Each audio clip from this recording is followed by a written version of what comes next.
Assalamualaikum warahmatullahi wabarakatuh. Waalaikumsalam warahmatullahi wabarakatuh. Alhamdulillah wassalatu wassalamu ala Rasulillah Sayyidina Muhammad ibni Abdillah wa ala alihi wa sahbihi wa mawalah, amma ba'du. Alhamdulillah, pada siang hari ini kita kembali melanjutkan kajian rutin kitab Bulughul Maram. Saat ini kita masih di dalam pembahasan kitab sholat, yaitu kitab tentang sholat.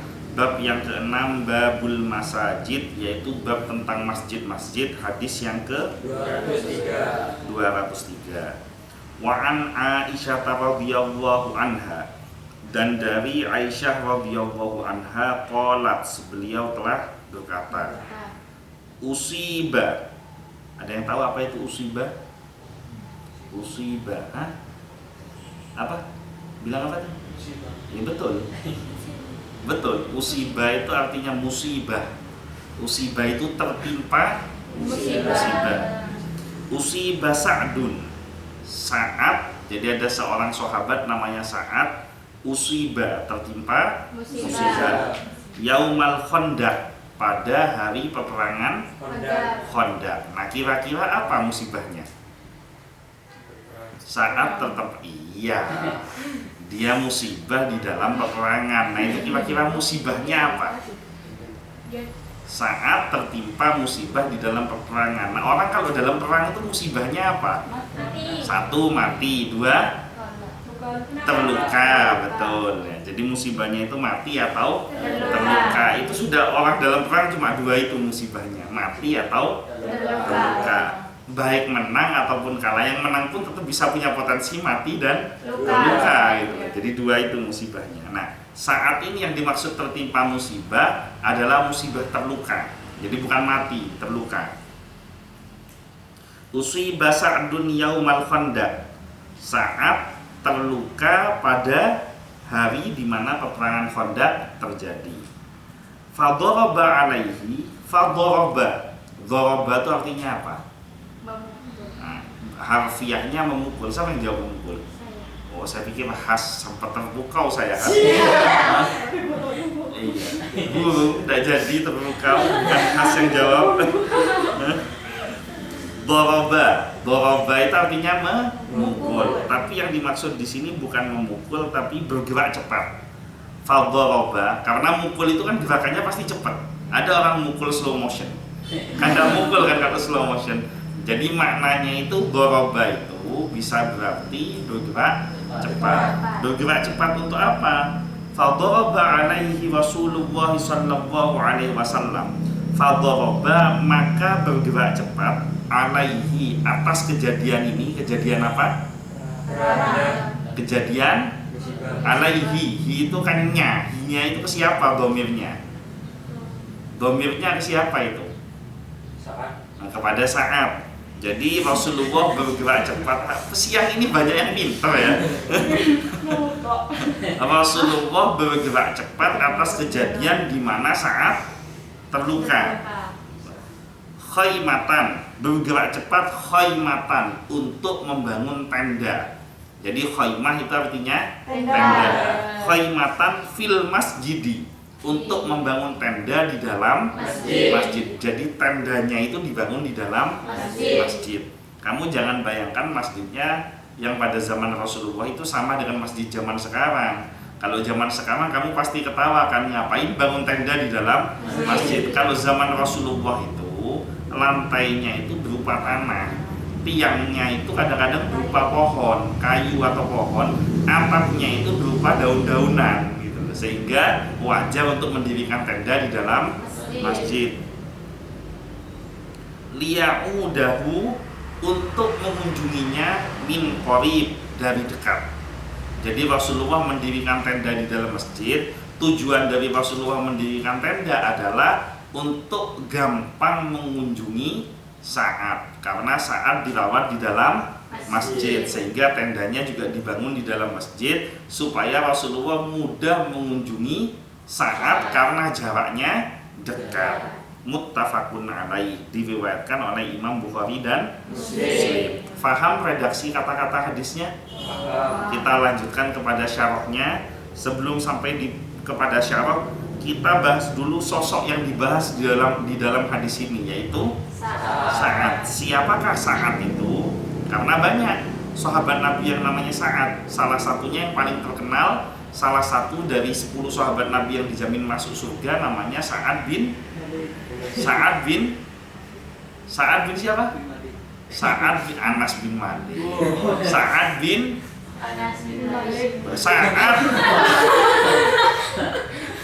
Sa'ad baru dipuji pinter hilang gitu ya. Sa'ad bin Abi Waqqas itu salah satu dari 10 sahabat Nabi yang dijamin masuk surga. Tapi Sa'ad yang dimaksud di sini bukan Sa'ad bin Abi Waqqas, tapi Abu Amr Sa'ad bin Mu'adz al-Ausi. Abu Amr Sa'ad bin Mu'adz al-Ausi. Siapa? Abu Amr Sa'ad bin Ausi. Abu Amr Sa'ad bin Mu'adz al-Ausi. Nah, Sa'ad bin Abu Amr Sa'ad bin Mu'adz al-Ausi ini masuk Islam di Madinah pada masa Bai'atul Aqabah yang pertama dan kedua lewat perantaraan Mus'ab bin Umair. Masih ingat cerita Bai'atul Aqabah? Masih ingat kisah Bai'atul Aqabah? Kelopain kabeh. Padahal perasaan di pengajian tafsir dibahas deh kemarin.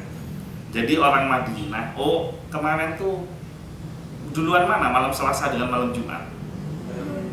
Duluan malam Jumat. Karena kan nanti malam Selasa juga ya. Tapi kan libur pengajian yang Insan Kamil. Berarti kemarin saya bahas bukan sama Insan Kamil, saya bahas ke anak-anak Gladys kalau gitu. Jadi Rasulullah itu kan sudah diramalkan akan datang di dunia ini, yang mana ramalannya itu berada di dalam, ramalannya itu ada di mana? Alias pada saya enggak saya bahas. Kitab Taurat, Bani Aurat ya. Kitab Taurat. Jadi Rasulullah diramalkan akan hadir di dalam kitab Taurat. Nah, kitab Taurat itu kitabnya agama apa? Yahudi. Nah, Yahudi ini setelah tahu bahwa Rasulullah akan hadir di akhir zaman dengan ciri-ciri yang sangat detail, akhirnya mereka mencari lokasi yang digambarkan di dalam kitab Taurat, yang mana lokasi itu diramalkan sebagai tempat kemunculannya Nabi. Di mana lokasinya? Di Yastrib, betul. Yastrib akhirnya berganti nama menjadi Madinah. Nah, mereka akhirnya bertinggal di Yastrib atau Madinah. Nah, setelah tinggal di Madinah, Rasulullah sudah datang atau belum? Belum. Apa yang mereka kerjakan sambil nunggu kedatangan Rasulullah? Berdakwah, menceritakan tentang kabar bahwa akan datang Nabi lengkap dengan ciri-cirinya. Nah, berarti penduduk setempat yang terdiri dari 2 suku besar, yaitu suku Aus dan Khazraj, itu sudah mendapatkan informasi tentang ciri-ciri Nabi Muhammad SAW. Nah, orang zaman dahulu itu karena nenek moyangnya bangsa Arab itu jatuh kepada Nabi Ismail dan Nabi Ibrahim, mereka itu punya kebiasaan setiap tahunnya pergi ke Mekah untuk ngapain? Untuk ke Mekah untuk ngapain? Untuk haji. Jadi ibadah haji itu bukan syariat baru. Haji itu sudah ada sebelum zaman Nabi SAW. Jadi mereka ini pergi ke Makkah untuk melaksanakan ibadah haji. Setelah nyampe di Makkah, ternyata Makkah sedang heboh. Nah, kabilah yang dari suku Aus dan Khazraj ini, pemimpinnya namanya Mus'ab bin Umair. Nyampe di Makkah, heboh Makkah. Apa itu hebohnya? Berita tentang munculnya seseorang yang mengaku menjadi Nabi. Nah, di Makkah, Nabi ini adalah sesuatu yang asing. Kenapa? Karena penduduk Mekah itu agamanya bukan agama Samawi. Agama Samawi itu agama yang dari langit. Maksudnya agama yang dibawa oleh Nabi dan Rasul. Mereka rata-rata menyembah berhala. Kan orang Mekah ini kan menyembah berhala. Jadi patungnya tuh ada nama-namanya, ada Lata, ada Uzza, ada Manat dan lain sebagainya. Jadi banyak nama-nama patungnya, dibikin sendiri, dinamai sendiri, disembah sendiri. Itu kebiasaan yang dilakukan oleh orang Arab. Sehingga ketika Nabi Shallallahu Alaihi Wasallam mengakui dirinya sebagai seorang nabi, muncul penolakan karena dianggap bertentangan dengan tradisi nenek moyang. Nah, ketika Mus'ab bin Umair beserta rombongannya sampai di Mekah mendengar kabar ada orang yang ngaku nabi, penasaran. Kenapa? Karena mereka sudah sering mendengarkan informasi tentang akan datang nabi. Kan gitu. Jadi bedanya itu, bedanya berdakwah pada orang yang punya ilmu dan nggak punya ilmu, di situ letaknya. Kalau orang punya ilmu, didakwain cepat nerima karena dia punya ilmu. Tapi kalau orang tidak punya ilmu, belain, ngeyel. Nah ini kayak orang Quraisy ini, dikasih tahu itu debat, ngeyel gitu loh. Ngeyelnya itu tidak dengan ilmu, tapi dengan nafsunya gitu loh. Bukan dengan otak, dengan nafsu. Kalau dengan otak bukan debat namanya, nalar kan yang dipakai. Nah akhirnya dicari yang mana ini yang ngaku nabi itu. Setelah ketemu, dilihat sosok orangnya, didengarkan tutur katanya dan lain sebagainya, ternyata semua itu sama seperti yang mereka dengar ketika di Madinah dari orang-orang Yahudi. Lah berarti sosok nabi yang selama ini diberitakan di dalam kitab Taurat, kitabnya orang Yahudi itu ternyata beneran ada. Sehingga mereka akhirnya pada saat itu beriman. Nah, mereka menghadap kepada Rasulullah di satu daerah namanya Aqabah. Kemudian mereka memeluk agama Islam, semuanya bersyahadat. Kemudian berbaiat. Berbaiat itu bersumpah setia kepada Rasulullah. Namanya Baiatul Aqabah. Baiatul Aqabah itu artinya baiat, sumpah setia. Aqabah nama lokasi di mana peristiwa itu terjadi.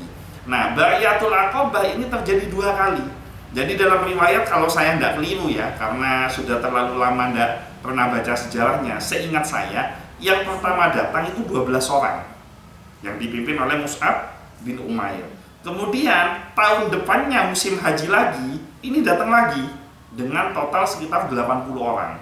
Jadi Baiatul Aqabah al-Ula, artinya Baiat Aqabah yang pertama dan As-Saniyah yang kedua. Nah, peristiwa Baiatul Aqabah pertama dan kedua yang dipimpin oleh Mus'ab bin Umair, di dalamnya itu Abu Amr Sa'ad bin Mu'ad al-Ausi ikut hadir di dalam Baiatul Aqabah tersebut. Paham?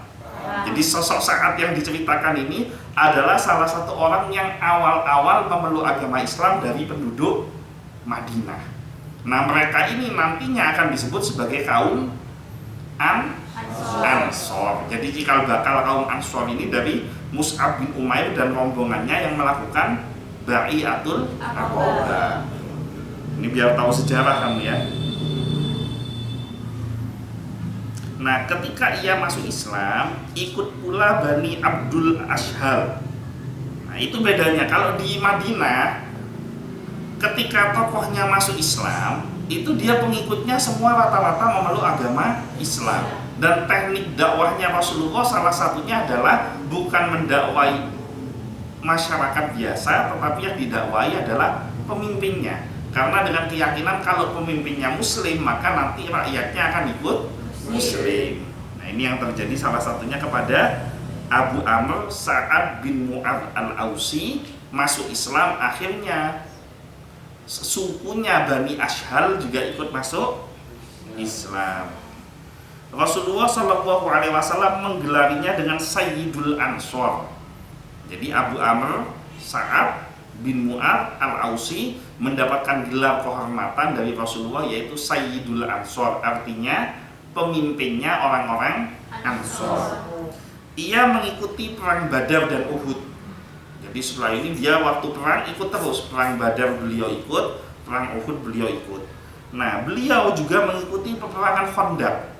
Perang Khandaq itu terjadi pada tahun 5 Hijriah.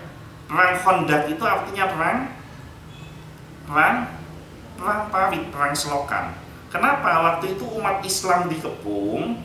Nah, karena kaum kafir Quraisy bekerja sama dengan Yahudi Bani Quraidah, Bani Qainuqa, Bani Nadir. Sehingga secara kekuatan kalau diadu itu pasti kalah umat Islam.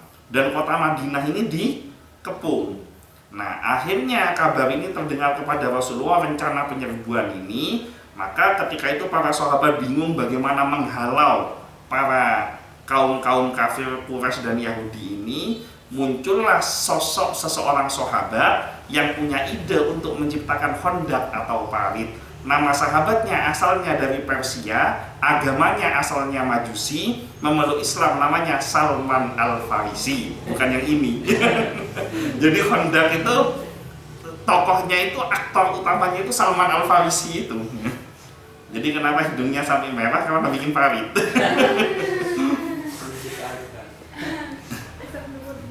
Mabe enteo gitu loh. Oh, ternyata Salman Al-Farisi itu mungkin orang tuanya terinspirasi dari sosok sahabat yang namanya Salman Al-Farisi. Nah, dalam peperangan Khandaq itu tidak banyak korban dari umat Islam. Nah, salah satu korbannya adalah Sa'ad bin Mu'adz Al-Ausi. Ini salah satu korbannya. Jadi tidak banyak, tapi ada korban. Salah satunya Sa'ad bin Mu'adz Al-Ausi. Nah, luka-luka, waktu itu kondisinya luka-luka parah. Sebulan kemudian setelah peristiwa perang Khandaq itu, beliau meninggal dunia, yaitu bulan Dzulqa'dah tahun 5 Hijriah. Dzulqa'dah itu caan orang Madura, tekepek. Jadi meninggal di bulan tekepek. Nah, ini bulan tekepek nih sekarang. Kan sekarang kan bulan Dzulqa'dah, tekepek. Kenapa kok dibilang tekepek? Hah? Karena kejepit di antara dua hari raya besar, Syawal dan Zulhijjah, ya kan, Idul Fitri dan Idul Adha. Makanya Dzulqa'dah yang benar tekepek. Itu seluruh dunia, sealam dunia saya baru ketemu ada bulan tekepek ya orang Madura. Orang Jawa aja nggak bilangin Dzulqa'dah itu kecepit. Oke, kita lanjutkan. Nah, setelah tahu sosok Sa'ad bin Mu'adz, di dalam syarahnya ini diceritakan tentang keutamaan beliau, keutamaan dari Sa'ad bin Mu'adz. Apa keutamaannya? Pertama, dalam hadis, di dalam Musnad Imam Ahmad. Jadi kitab hadisnya namanya Al-Musnad, penyusunnya namanya Imam Ahmad. Nama lengkapnya Imam Ahmad bin Hambal. Wah, sudah mulai tambah mantap ajudan ini. Disebutkan inna lil qabri dhaqtatan. Sesungguhnya kubur itu mempunyai penyempitan. Jadi orang kalau dimasukkan ke dalam kubur, itu nanti tanah itu bisa menyempit. Jadi orang yang ada di dalam kubur itu bisa ekepek dijepit dengan tanah yang ada di dalam, tergantung amal perbuatan masing-masing. Jadi kalau dibilang kuburan sempit itu memang kejadian. Kadang-kadang orang belum dikuburkan itu sudah ada tanda-tandanya kan. Jenazah sudah diukur, ya kan, makanya kalau sekarang kan ngukur udah pakai meteran, mesti pakai kayu. Kenapa kok ngukur pakai kayu? Supaya yang gali itu tidak disalahkan.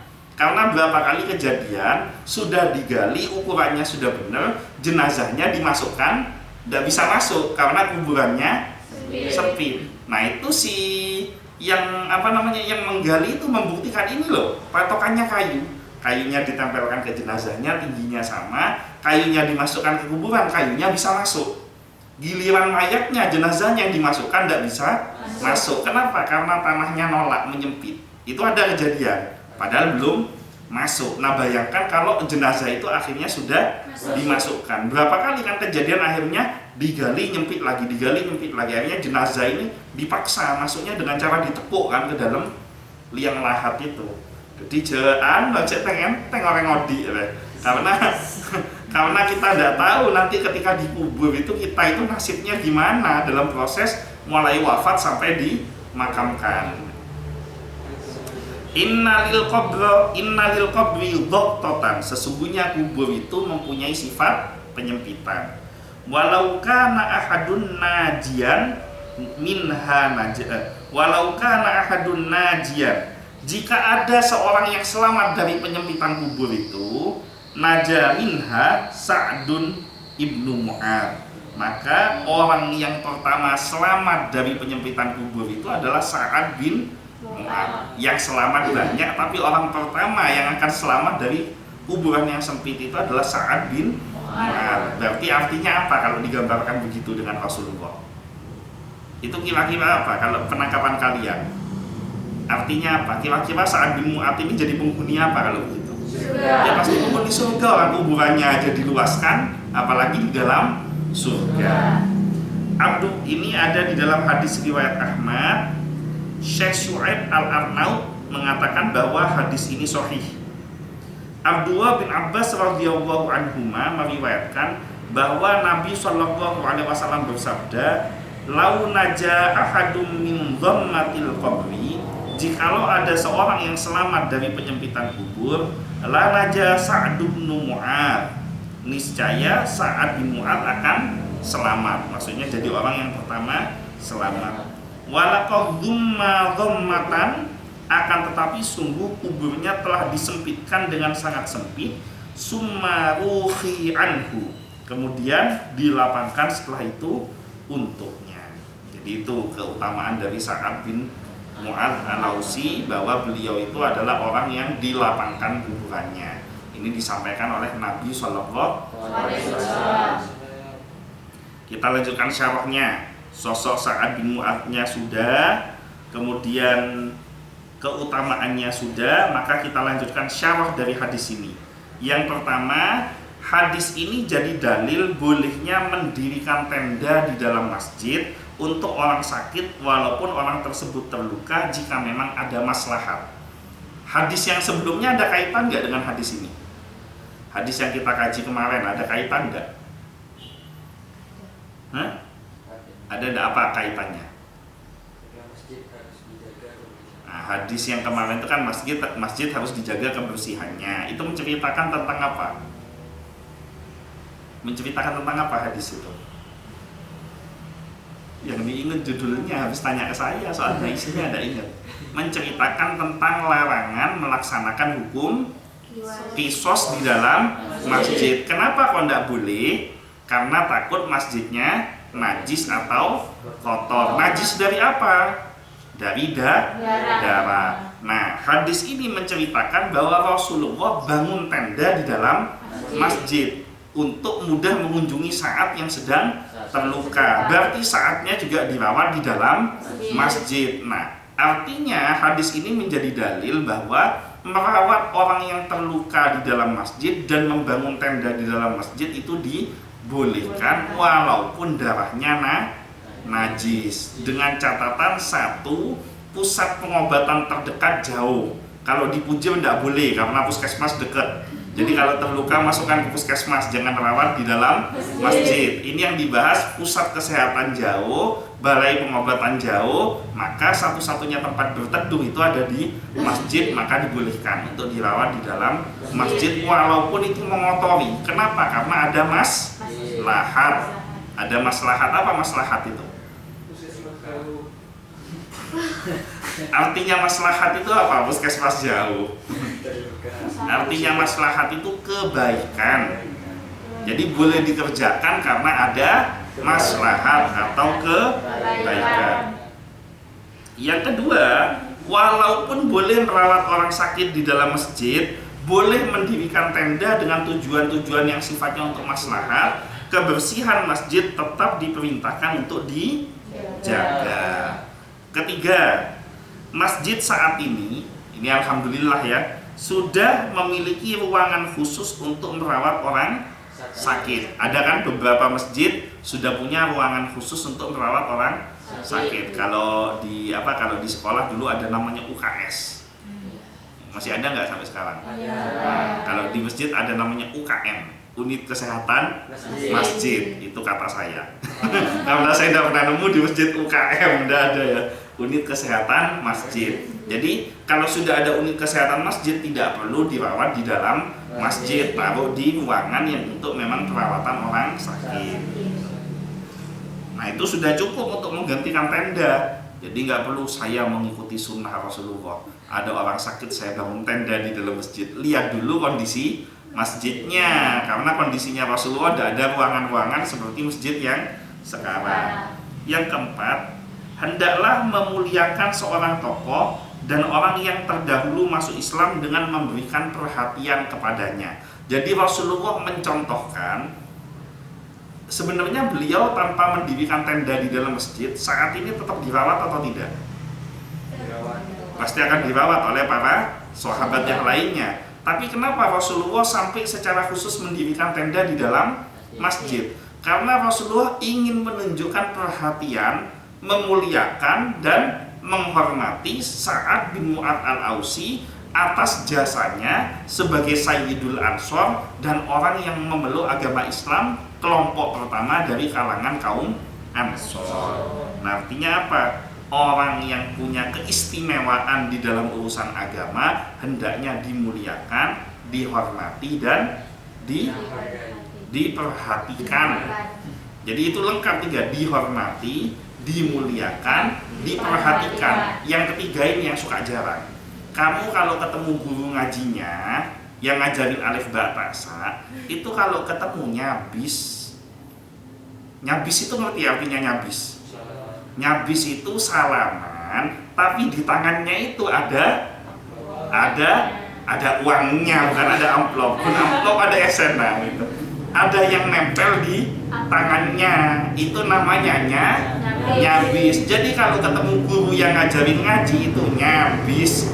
Tegak cara-cara nemae bu seponoe punya bis kamu. Kenapa? Karena gara-gara guru ngajimu kamu bisa baca Al-Quran. Kalau kamu salaman dengan guru ngajimu, itu ndak ada yang nempel di tanganmu, itu bukannya bis, itu ekom. Ya. Kamu kalau ketemu guru ngajinya ekom apa nyabis? Nah, ini pengakuan yang luar biasa ya. Mulai dari sekarang diubah gitu. Umpama kamu sudah betul tidak punya uang buat nyabis, sudah mentok tandilah ke nyabis, apa saya dibagi? Misalkan punya beras walaupun cuma setengah kilo, kasihkan. Misalkan kamu punya otok walaupun cuma 1 ikat, bagi. Bukan nilai yang diberikan, tapi wujud perhatian kamu kepada guru. Itu namanya memuliakan. Jadi menghormati, memuliakan, memperhatikan. Ini nomor telur yang banyak saya lupain setia. Sama gurunya banyak lupa, banyak yang lupa. Jadi tidak boleh, terutama guru yang ngajarin kamu ngaji, itu yang paling harus diutamakan. Sehebat-hebatnya saya saat ini bisa baca kitab ini kitab ini saya baca nih, ya kan? Ini siapa yang paling berjasa? Yang ngajarin alif ba ta sa itu, yang ngajarin saya ngaji pertama dulu. Tidak mungkin ada cerita saya bisa menafsirkan kitab ini kalau saya tidak bisa baca huruf Arab. Arab tetap mau guru yang Arab nyabis, jangan eko. Nah, ini ngake-ngake ini ya. Ada pertanyaan sampai sini? Mungkin itu saja yang bisa saya sampaikan. Mudah-mudahan semuanya sehat, panjang umur, selamat dunia akhirat, mendapatkan syafaat dari Nabi Muhammad SAW. Al-Fatihah. Ar-Rahmanir-Rahim, Maliki yaumiddin, Iyyaka na'budu wa iyyaka nasta'in, ihdinas siratal mustaqim, siratal ladzina an'amta 'alaihim ghairil maghdubi 'alaihim waladdallin.